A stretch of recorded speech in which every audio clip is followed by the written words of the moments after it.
makarinig ka ng tunog na tik, tik, tik sa gabi, ibig sabihin mas malapit na ang aswang kaysa sa inaakala mo. Hello? Welcome sa Glow in the Dark. Ang kwentong ito ay ipinadala ng isa sa aking kaibigan. Nangyari daw ito sa probinsya nila. Noong siya ay bata pa.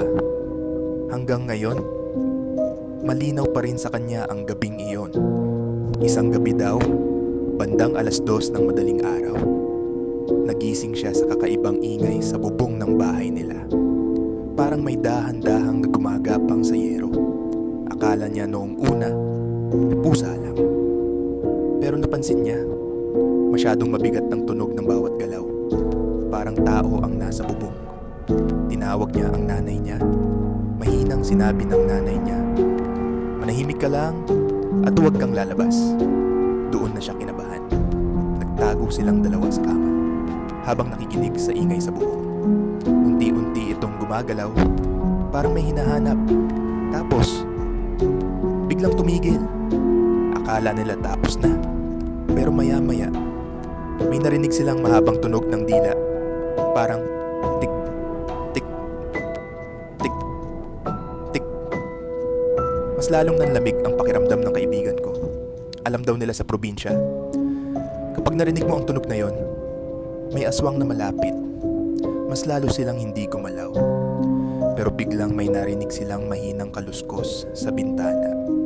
Dahan-dahang may anino na dumaan sa labas. Parang may nakasilip. Hindi niya makita ng malinaw ang muka.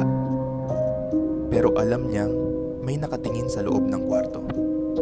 Mahigpit niyang hinawakan ang kamay ng nanay niya. At doon niya napansin. Ang nanay niya ay nakatingin sa kisame.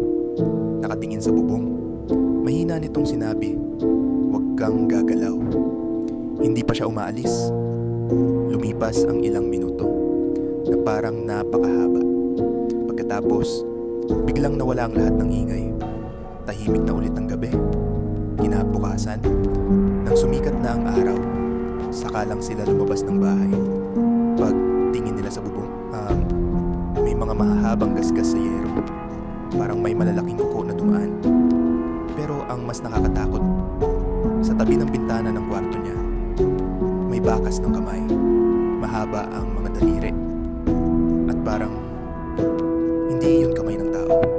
Hanggang ngayon, hindi pa rin nila alam kung ano talaga ang gumapang sa bubong nung gabing iyon.